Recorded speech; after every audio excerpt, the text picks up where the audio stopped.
नमस्कार, स्वागत है आपका सत्यहिंदी.com पर। मैं हूं नीलू व्यास और इस प्लेटफॉर्म के जरिए आपकी मुलाकात करवाती हूं देश के बड़े न्यूज मेकर्स के साथ। आज हमारे साथ हैं पूर्व सांसद और टीआरएस की सीनियर नेता और जो कि तेलंगाना की मुख्यमंत्री केसीआर की बेटी भी हैं। मैं स्वागत करती हूं कविता राव का। कविता, आपका बहुत बहुत स्वागत है।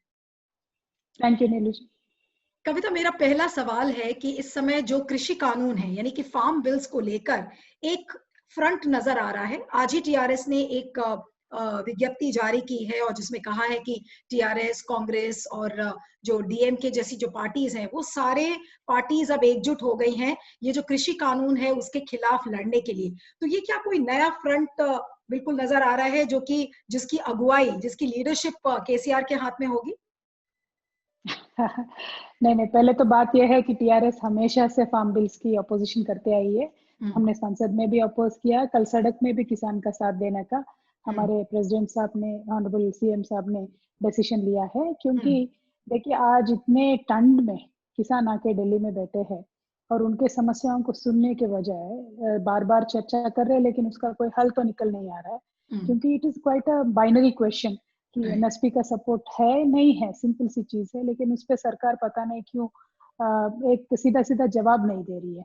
तो ऐसे हालातों में हमारे देश के जितने भी स्टेट्स हैं, सभी नेतागण को, सभी पार्टीज को इस समय देश के किसान के साथ होना हमारा मिनिमम रेस्पॉन्सिबिलिटी है। तो इसी वजह है कि हम साथ है। टीआरएस पार्टी ने एक बड़े एजेंडा दी है, कल बंद है 8 तारीख को, तो हम भी भारत बंद में शामिल हो रहे हैं। हमारे तेलंगाना में भी हम हाईवेज पे रोक लगा रहे हैं और 12 बजे तक शॉप्स भी जो है वो ना खोलने का हमने विज्ञप्ति किया है। तो ये सारी चीजें हो रहे हैं, we are in support of the farmers. लेकिन कविता, इस समय में तो कभी जिस तरीके का एक नया फ्रंट नजर आ रहा है, क्योंकि जितनी भी विपक्षी पार्टीज है वो एक तरफ हो गई हैं। कल देखिए, लेफ्ट ने, आरजेडी ने, सबने किसानों को समर्थन दिया। उसके बाद अब आज टीआरएस, एनसीपी, कांग्रेस, डीएमके, ये पार्टीज भी अब साथ आ गई हैं। तो एक कहीं ना कहीं बीजेपी वर्सेस ये जितनी भी पार्टीज हैं उनका एक नया फ्रंट बनता हुआ दिख रहा है। तो आपको लग रहा है कि ये विपक्षी पार्टीज के लिए भी एक नया मौका है, एक और अपॉर्चुनिटी है कि वो एकजुट होकर और सरकार का मुकाबला कर सके? आप बोल रही है मैम कि ये शुरुआत कहाँ से हुआ था? हरसिमरत जी ने रिजाइन किया तो जो एनडीए का मित्र पक्ष था वहां से ये शुरुआत हुआ। तो जो भी पार्टी किसानों के साथ मिलके काम करती है, किसानों की समस्याओं को ग्रास रूट के लेवल पे समझती है, ये बिल का विरोध करेंगे। भारतीय जनता पार्टी कॉर्पोरेट्स के बारे में सोचती है ना, तो उनको इस बिल्स में कोई गलत नहीं नजर आ रहा है। लेकिन हम किसान के जितना केयर लेते हैं, चाहे हमारे स्टेट में होने दीजिए, पंजाब में होने दीजिए, हरियाणा में होने दीजिए, जो भी नेता है किसान के इश्यूज को जानता है, समझता है, उनके दर्द को समझता है। तो इसीलिए लेकिन हम किसान के जी साथ जुड़े हैं। कविता, तो ये इसमें एक सियासत देखिए ऑटोमेटिकली उभर के आ रहा है। ऐसा कोई किसी ने फ्रंट नहीं बनाया, किसी ने सोच समझ के कदम नहीं उठाया। तो ये जो एक गवर्नमेंट की बिल्स है उसके रिएक्शन में ये सारे पार्टीज, ये सारे ऑर्गेनाइजेशंस, बहुत सारे लिबरल ऑर्गेनाइजेशंस भी अभी बाहर आए, नॉन पॉलिटिकल फ्रंट्स भी बहुत सारे बाहर आए। तो it is a thing created by the government, हमने कुछ नहीं किया। इट इज अ लेकिन situation that has come up. नहीं, लेकिन कविता, सरकार ये कहती है कि अगर किसानों की आय दुगनी करनी है तो सिर्फ चावल और गेहूं उगाकर नहीं हो सकती है और उसके लिए रिफॉर्म्स लाना जरूरी है।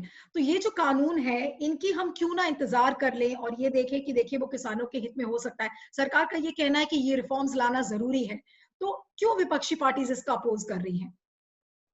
देखिए, हमने किसान की आय हमारे यहाँ दुगनी किया। मैं बहुत कॉन्फिडेंटली कह सकती हूँ, आज तेलंगाना का पर कैपिटा इनकम हम्म 6 सालों में डबल हो गया है। ये हम्म कैसे हुआ है? किसान को आप पानी दो फ्री में, करंट दो फ्री में, और उनको इन्वेस्टमेंट दो, और उनका जब भी फसल आता है वो आप उनके गांव में जाके खरीदो, मिनिमम सपोर्ट प्राइस इंश्योर करो। नॉट ओनली पैडी बट जो भी क्रॉप है उसको गवर्नमेंट की तरफ से खरीद लो एमएसपी पे।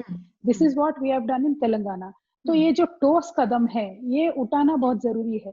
और इनमें से जब जो मैंने जो लिस्ट किया है, जो हमने हमारे स्टेट में किया, ऐसा कुछ भी एक भी रिफॉर्म ये तीनों बिलों में बात नहीं करते। ऊपर से क्या बोलते हैं कि हम जहाँ जितने भी स्टेट्स या तो फ्री पावर दे रही है या तो पार्शियली फ्री पावर दे रही है, काफी सारे स्टेट्स है।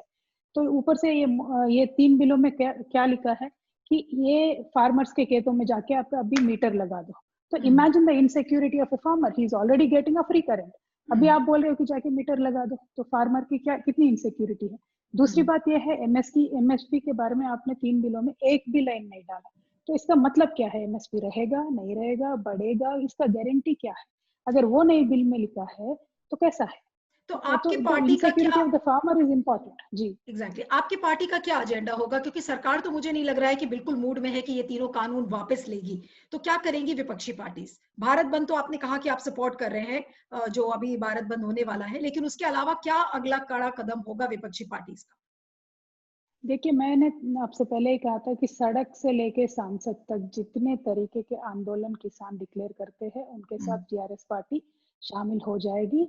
और इनको छोड़ना नहीं चाहिए, क्योंकि जब तक ये बिल्स रिपील नहीं होंगे या एटलीस्ट इसमें कोई तब्दीली ना होगी, कोई एडिशन नहीं होगा इसमें कि एमएसपी गारंटीड होगा, मंडी का सिस्टम रहेगा, ये गारंटी तक नहीं मिलेंगे तब तक नहीं छोड़ना चाहिए। क्योंकि सी एंड ऑफ द डे हम जितने भी आईटी में ज्यादा हो, जितने भी हम मैन्युफैक्चर में थोड़ा थोड़ा बढ़ रहे हो as a nation, but till date agriculture is a backbone of our country.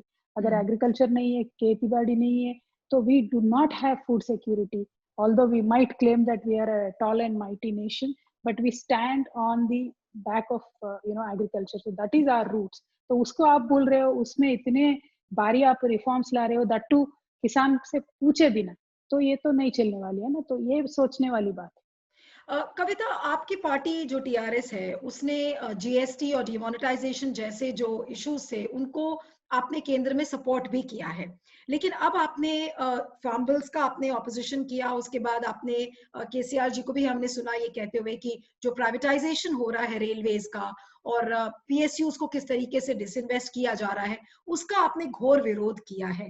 तो उसका कारण क्या है? क्योंकि कहीं ना कहीं सरकार फिर से ये कह रही है कि हमें रिफॉर्म्स लाना पड़ेगा और बिना रिफॉर्म्स के, बिना एक कैपिटलिस्टिक इकोनॉमी के देश कैसे आगे बढ़ेगा?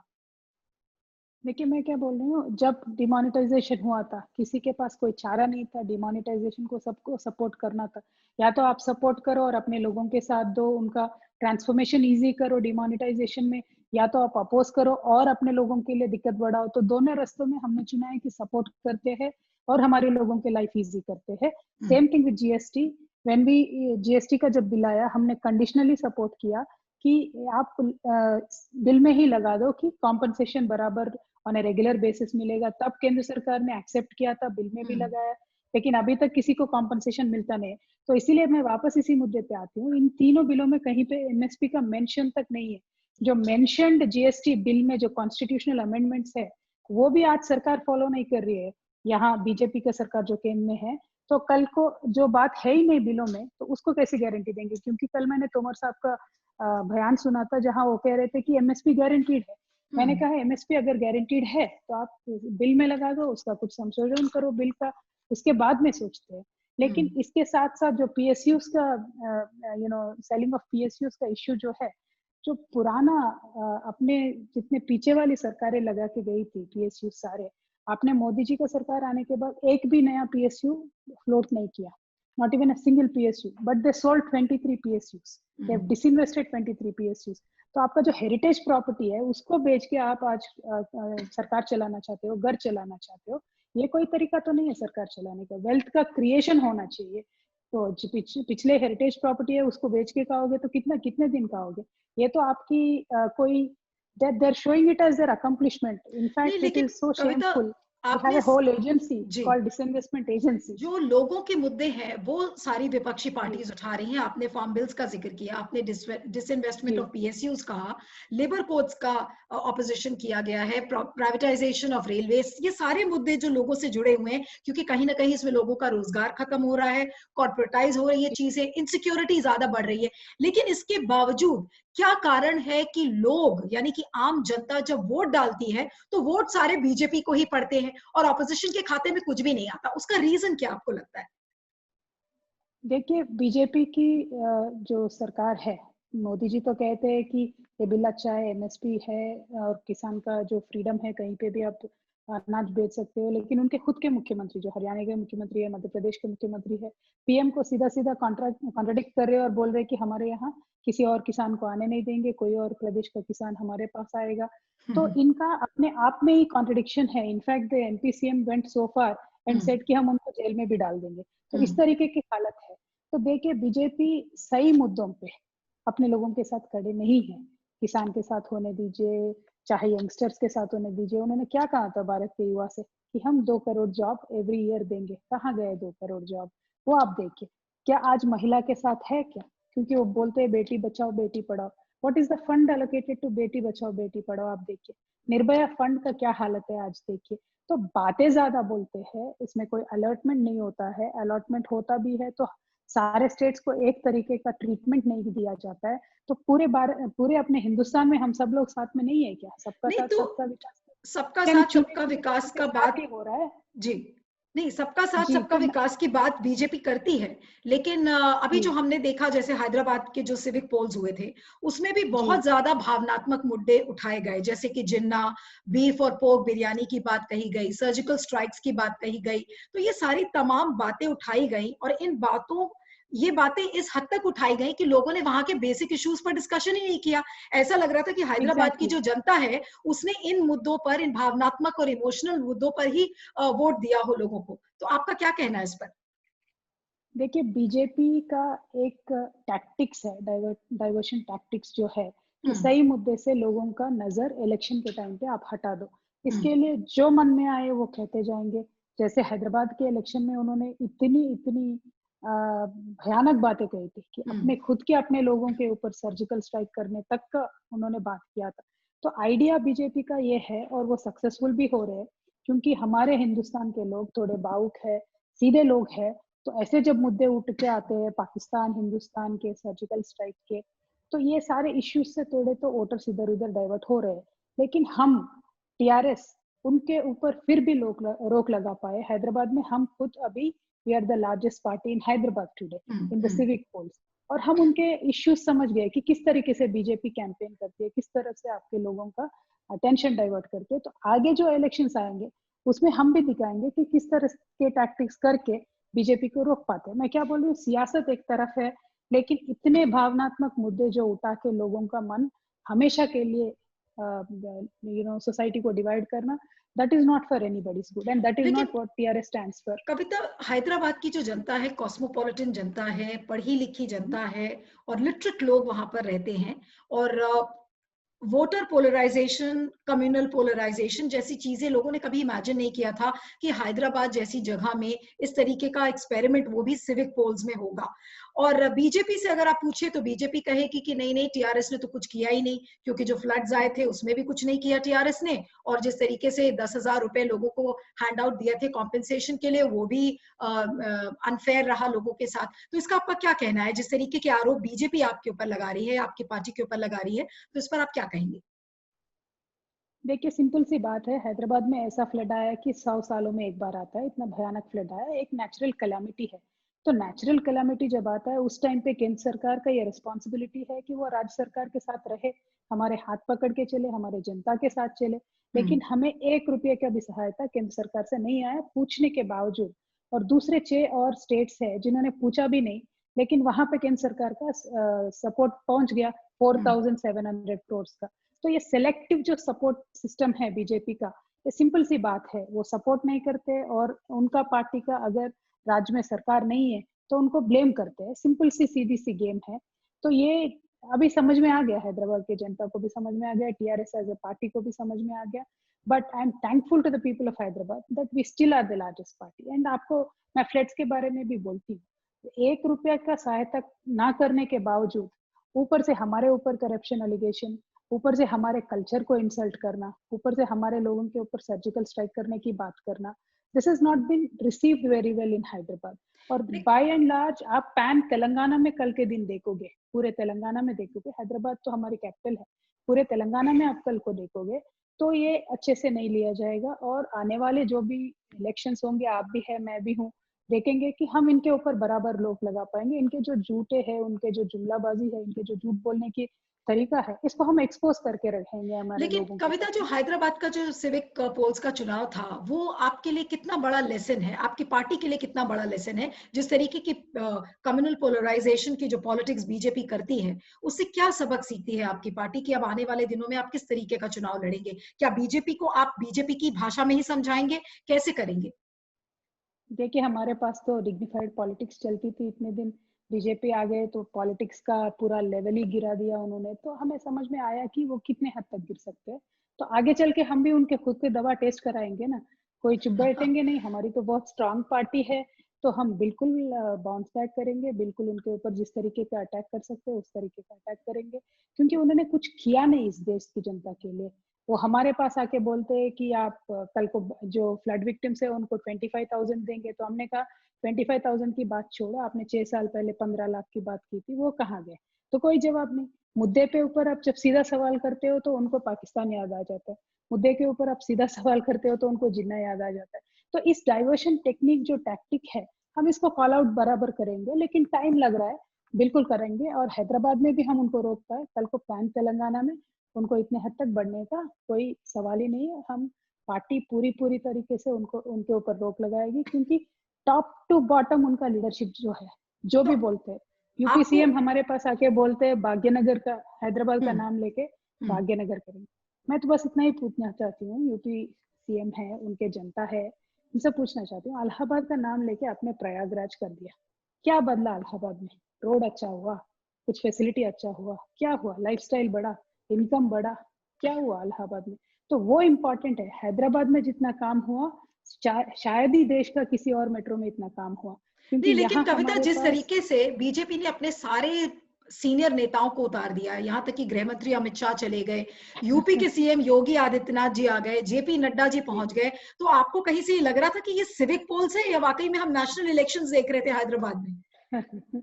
देखिए मैम, ये बहुत बुरा लगता है बोलने में, क्योंकि वहाँ किसान आंदोलन कर रहे हैं दिल्ली में, वहाँ हम्म मेन रिस्पॉन्सिबिलिटी छोड़ के ये सारे इतने बड़े दिग्गज नेता उतर के हैदराबाद में आ गए, हम्म और आके कोई भी एक सीधी बात नहीं बोलते, सिर्फ आए गए, कुछ प्रॉमिस नहीं किया हैदराबाद के लिए।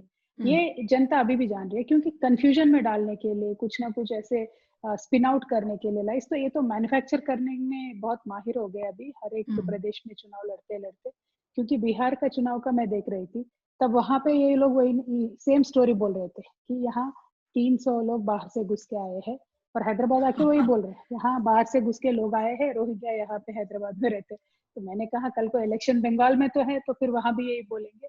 तो ये हमें समझनी चाहिए। अब भारत के जितने भी स्टेट्स है, वहां पे जितने भी बुद्धिजीवी है, अब उनको एक बार जाग के समझना चाहिए कि क्या हो रहा है इस देश में।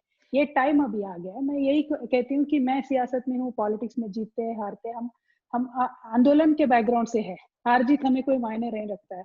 We are ultimately going to hit our goal. हमें तेलंगाना डेवलप करना है, हम करेंगे, हमारे पार्टी को मजबूत रखेंगे, वो अलग बात है। बट हमने जब आंदोलन के टाइम पे भी ऐसी बातें कभी नहीं कहा था हमारे लोगों से, मन को तोड़ देने वाली बातें, सोसाइटीज को डिवाइड करने वाली बातें, ऐसे बातें हमने कभी नहीं कहा था।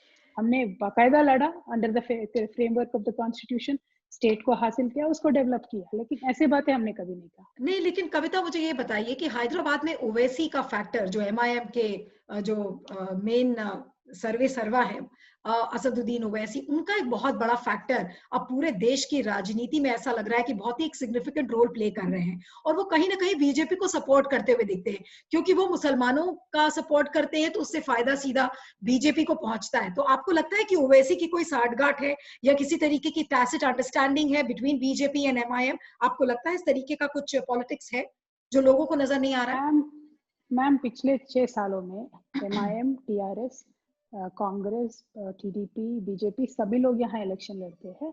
एमआईएम का स्ट्रेंथ एमआईएम का है, टीआरएस का स्ट्रेंथ टीआरएस का है। पैन तेलंगाना में तो एमआईएम फिलहाल तो है नहीं, और हैदराबाद तक वो सीमित है, एक जगह पे है, उनका स्ट्रांग होल्ड है हैदराबाद में, और हम उनको रेस्पेक्ट करते हैं। हमने अब कभी उनको मिसट्रीट नहीं किया, लेकिन कभी ऐसा जैसा बीजेपी और एमआईएम के बीच में तू मैं होता है, हमने कभी ऐसे तरीके का डायलॉग हमारे यहाँ हुआ नहीं है पॉलिटिकली अभी तक। हम्म तो अभी जो बीजेपी आकर इसको माहौल को पूरा इन्होंने बदला है, उससे नुकसान तो किसी का नहीं हुआ है। कहीं ना कहीं जो कांग्रेस बिल्कुल वेंटिलेटर पे था, अभी नॉन एग्जिस्टेंट हो गया। टीडीपी का वोट बैंक भी पूरा बीजेपी को चले गया। टीआरएस जो है हमारे स्ट्रॉन्ग होल्ड में, बाकी पार्टियों का वोट बीजेपी का सका, लेकिन टीआरएस का वोट अभी भी है। बट सीट्स कम कम तो हो गए, हमारे एक्सपेक्टेशन से थोड़ा कम हुए, लेकिन हम आगे चल के ये सिचुएशन नहीं वापस आने देंगे। और एमआईएम का जो यहाँ पॉलिटिक्स है अलग है, देश भर में उनके पॉलिटिक्स है वो डिफरेंट है, तो मैं उन पे कमेंट नहीं करना चाहूंगी, क्योंकि हमारे यहाँ माहौल खराब करने का काम एमआईएम ने 6 सालों में नहीं किया है। लेकिन बीजेपी जब यहाँ पे आके डिवाइसिव पॉलिटिक्स करने शुरू कर दिए, तो उनके वहां से भी आवाज आया, इनके पास से भी आवाज आया, सिर्फ टीआरएस तक के बारे में बोल रही थी और बाकी ये दो पार्टी अलग अलग मुद्दों पे बात कर रहे थे। लेकिन आपको लगता है कि जिस तरीके की राजनीति इस समय बीजेपी की है, तो कहीं ना कहीं जो पूरा स्पेस है सेक्युलर पार्टीज का, वो खत्म होता जा रहा है? आपने खुद बोला कि कांग्रेस वेंटिलेटर पे है, टीडीपी बिल्कुल खत्म है, आरजेडी, कहीं आपने देखा बिहार में क्या हाल था महागठबंधन का, कि बिल्कुल वो नजर नहीं आ रहा था, या उन्होंने टफ फाइट दी भी, लेकिन तो भी वो सरकार नहीं बना पाए।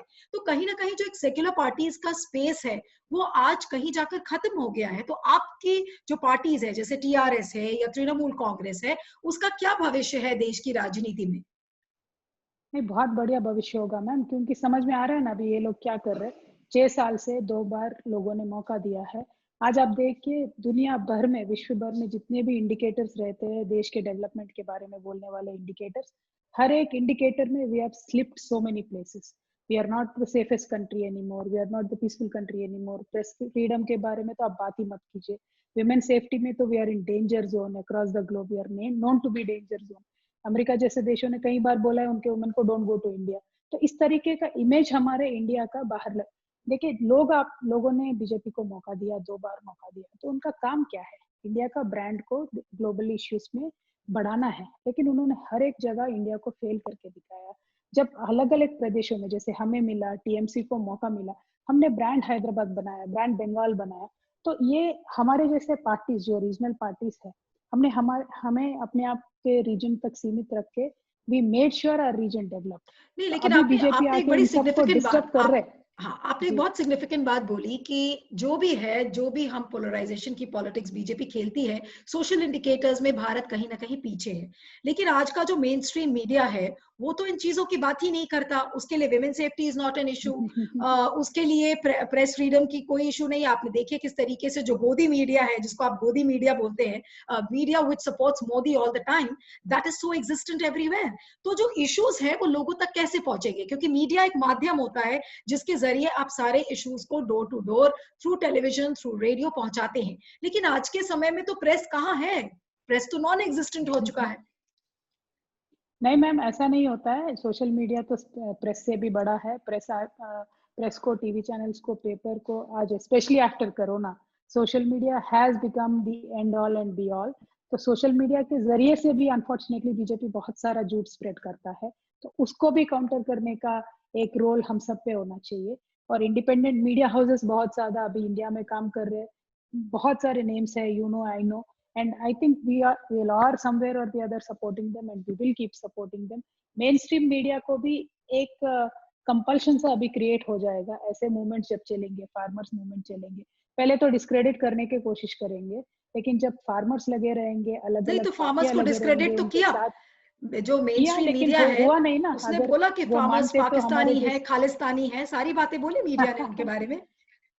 नहीं, वो तो आदत है ना मैम, मेन स्ट्रीम मीडिया का। एक पहले जो भी आंदोलन होता है उसको डिस्क्रेडिट करने का ही कोशिश करते हैं। आपको याद रहेगा कांग्रेस के टाइम पे भी ऐसा ही होता था। पहले अन्ना आंदोलन चला तो पहले पहले उसको डिस्क्रेडिट किया, बोला बीजेपी बैक्ड आंदोलन है, ये है वो है। लेकिन उसके ऊपर पावर पे जो बीजेपी आए, लोकपाल उन्होंने भी बनाने में 5 साल लिए। तो मैं क्या बोलूं, ये पॉलिटिक्स में हमने देखा है। But unfortunately media houses, I will not say everything is compromised, but everything is definitely not functioning up to the expectation of a common man today. That is why social media has become as powerful as it is today. तो social media के माध्यम से हम जरूर BJP के जितने भी झूठ है उसको एक्सपोज करेंगे। हमारे तेलंगाना में, हमारे साउथ इंडिया में, इफ आई कैन से, बहुत ज्यादा चैनल्स है जो एक्सपोज करते हैं। और काफी ज्यादा चैनल्स सेंट्रल गवर्नमेंट के जो इनकॉम्पिटेंसी है इसको भी एक्सपोज करते रहते हैं। तो यहाँ के लोग तो एटलीस्ट जानते हैं। But end of the day ma'am, issue is, अगर कोई फार्मर इश्यू जैसा सीरियस इश्यू आता है, हम सब बुद्धिजीवियों को उनका साथ देना चाहिए, आंदोलन को आगे बढ़ाना चाहिए। जब तक इनका डिमांड्स जो है, मेन स्ट्रीम डिमांड्स, वो पूरे नहीं होते, हमारी पार्टी तो उनके साथ है। And I really hope many other parties and many other organisations उनके साथ चलेंगे तो आगे बढ़ेगा।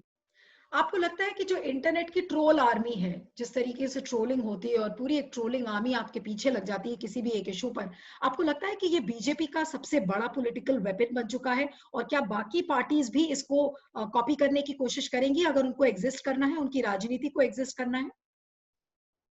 देखिए, ये तो बॉट्स के जरिए लाइक्स बढ़ाना, कहना कि हमारा हाईएस्ट फॉलोअर्स पार्टी है, ये है वो है, सबको मालूम है कैसे एक्वायर करते हैं। जो ऑर्गेनिकली ग्रो करने वाली पार्टीज होते हैं वो अभी सफर हो रहे हैं। तो definitely everybody will get back into the game, क्योंकि अगर गेम के रूल बदलोगे मैम तो सारे प्लेयर्स भी अपने आप से तैयारी हो जाएंगे अभी कर लेंगे। तो now every party is getting ready. ऐसा नहीं है कि हम भी पॉलिटिकल है, we are also from strong party. तो टाइम लगा है, क्योंकि हमने कभी नहीं सोचा था कि इतने अनडिग्निफाइड तरीके के पॉलिटिक्स हो सकते हैं। अभी पता चला है तो हम भी तैयार हो जाएंगे, हमारे कार्यकर्ता भी तैयार हो जाएंगे, हमारे लोगों को भी समझाएंगे कि इनका अलग स्टाइल ऑफ पॉलिटिक्स है और उनको जिस तरीके से काउंटर करना है वो करेंगे। अगर आप बीजेपी की स्टाइल ऑफ पॉलिटिक्स देखें किसी भी चुनाव में, चाहे वो हैदराबाद का सिविक पोल्स हो, चाहे बिहार के चुनाव हो, या आगे आने वाले चुनाव की जिस तरीके से वो तैयारी कर रहे हैं, उनका मुद्दा ये है कि आप वोटरों को पोलराइज करिए, हिंदू मुसलमान में बांटिए, और बांटने के बाद जितने भी बड़े नेता हैं उनकी रैलीज करवाइए, वो आके अनाप शनाप बयान देंगे। जिस तरीके से योगी आदित्यनाथ ने कहा कि भाग्यनगर इसका हम नाम रखेंगे, उसका भाग्योदय हो जाएगा। तो यही अगर स्ट्रैटेजी रहेगी तो वोटर पोलराइजेशन तो बहुत इजी होगा, और उससे बीजेपी को ही फायदा होगा। तो रीजनल पार्टीज या जो वहां की लोकल पार्टीज हैं, उनकी राजनीति कैसे चलेगी, मेरा सवाल ये है। मैम एक सिंपल सी बात है, एक बार दो बार तीन बार फूल कर सकते हो लोगों को, लेकिन बार बार और हमेशा नहीं चलेगा। अब बहुत हो गया, सभी लोग देख रहे हैं कि किस तरीके का ये है। आपने जो कहा कि एक तो डिवाइड करते हैं कम्युनिटी बेसिस पे, कास्ट बेसिस पे, रिलीजन के बेसिस से, किसी भी चीज को छोड़ते नहीं है। साथ में इतने झूठ बोलते, इतने झूठ बोलते, हमें एक पैसा भी इन्होंने नहीं दिया।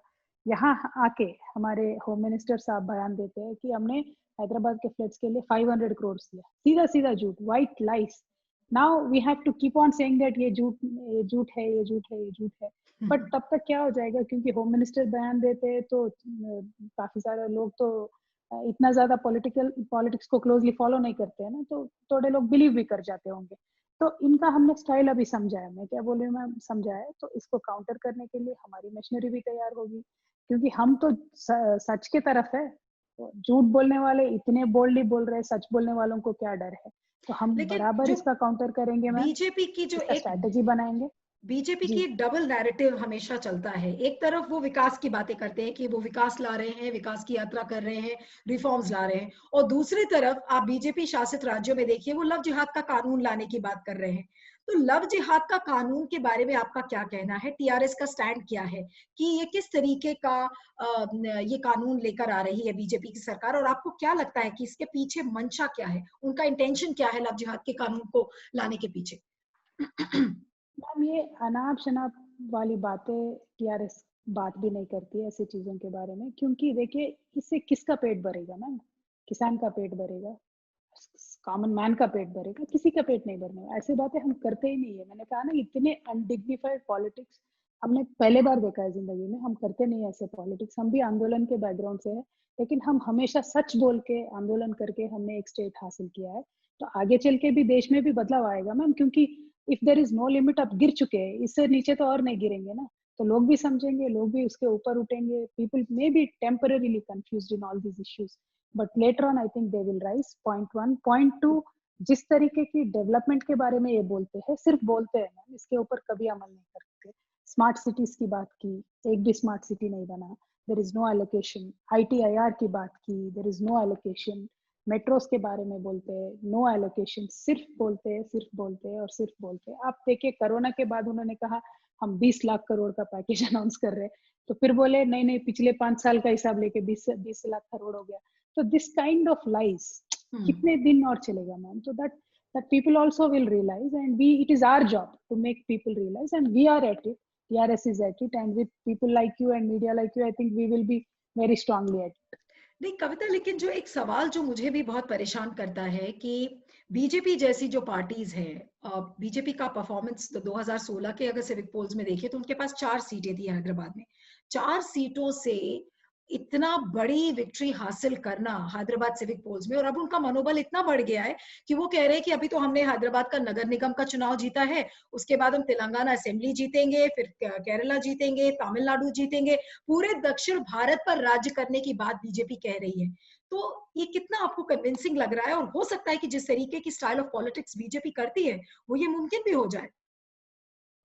नहीं मैम, हैदराबाद का उन्होंने नगर निगम का चुनाव नहीं जीता है। TRS is still the largest party. Mayor का फॉर्म होने में अभी 2 महीने है, तो बीजेपी ने नहीं जीता है। बीजेपी को सीट भले बड़े है, नहीं जीता है। पॉइंट 1। पॉइंट 2, इन्होंने जहां जहां जीता है, बिहार में जीता है या यूपी में जीता है, अब उनका परफॉर्मेंस कैसा है, बस अगर ये देख के हमारे साउथ इंडियन वोटर्स डिसाइड करेंगे कल के दिन। Maharashtra has decided already. Maharashtra में तो पहले बीजेपी का सरकार था, उनका परफॉर्मेंस अच्छा नहीं था, अभी डिफरेंट सरकार है।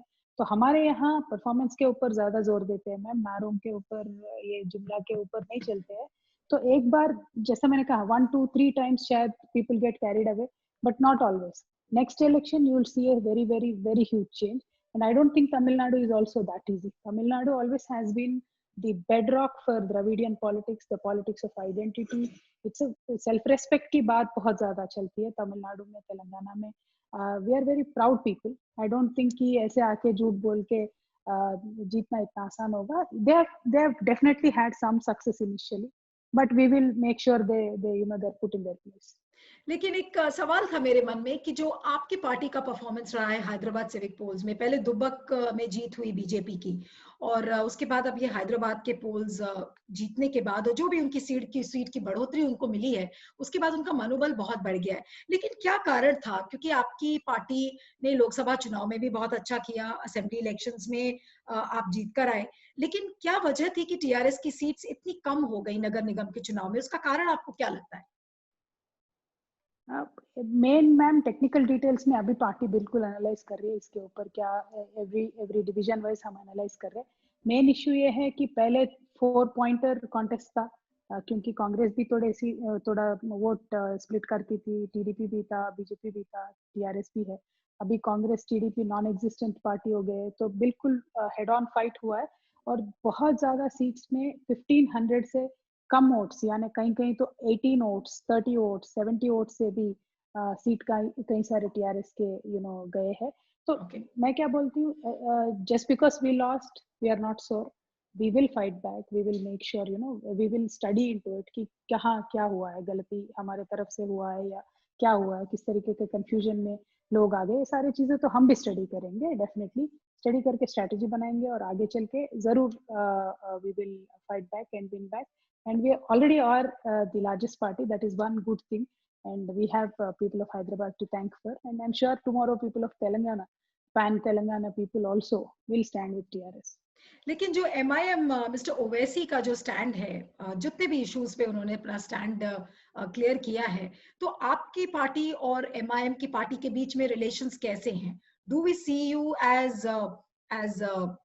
friends? Do we see you as competitors? क्या रिश्ता है टीआरएस और एमआईएम का? मैम काफी सालों से that party has been here, MIM has been here. They've had their single MP for a long time, and they've been there, and we never had any friction with them. During the time of Telangana agitation, when they did not support Telangana also, we still managed to get the state, and they've had their own national issues. They represent different ideology. TRS cares for everybody's ideology in Telangana.